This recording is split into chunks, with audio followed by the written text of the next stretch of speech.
Hello, classmates and Dr. S. This is Nicole Dalton, and in my MPA580 week number 5 multimedia discussion board, I will be covering an ethics training video based on this city of Rancho Cucamonga.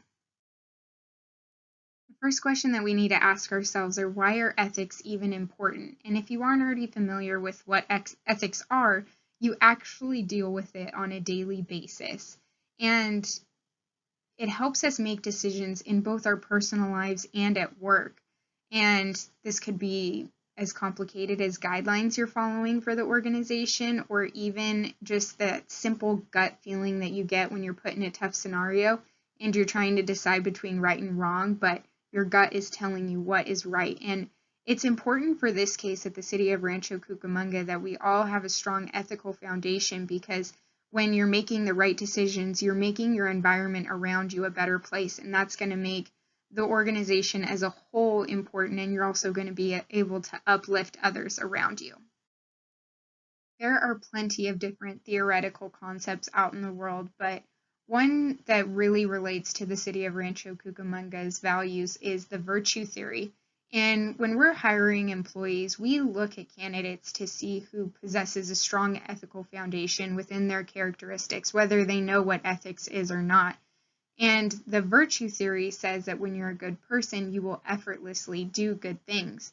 And we believe that you all possess this quality and are courageous individuals who are going to trust your abilities and your intuition to do the right thing when you're put in a tough situation.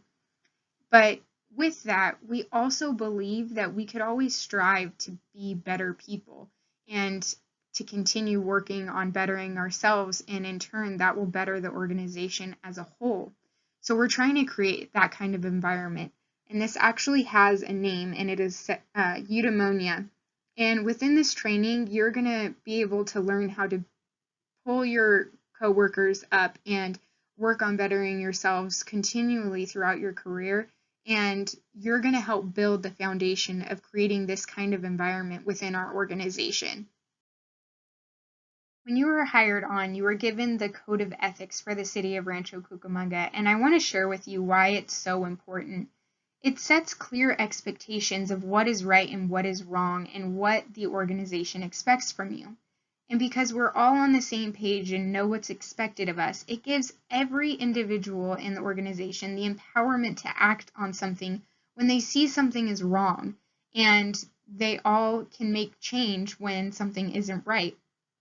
And by holding each other accountable, it makes your commitment to the organization stronger. In turn, we are a healthier organization and as productive as we can be, and we can be proud of the work that we're doing together. Because I keep mentioning a tough situation you could be put in at work, I want to provide a fictional scenario to give you some perspective. So both of these individuals on the screen are two coordinators within the organization, and Lucy is on the right, who's always on time, and then you have Margaret on the left, who is habitually late about 15 minutes. And because the city's on a 4-10 schedule, if you equivalate 15 minutes to the work week, that's a full hour's worth of work.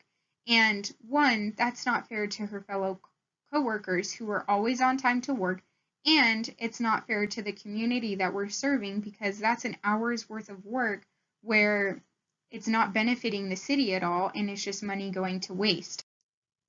Also, if Margaret is always late and isn't getting penalized for it, other coworkers could see that habit and then themselves start being late to work because they know that they're not going to get in trouble for it.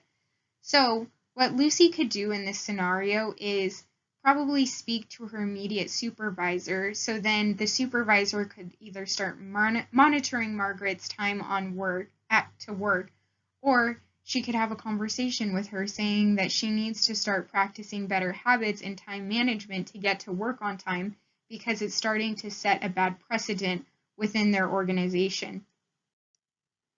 This may be a tough scenario for Lucy to be in because she doesn't want to feel like she's tattletaling on her colleague, but it is the right thing to do, and everybody needs to be held at the same level and be accountable for their actions. So yes, it may be hard to make that decision, but ultimately it's the right thing to do in the end.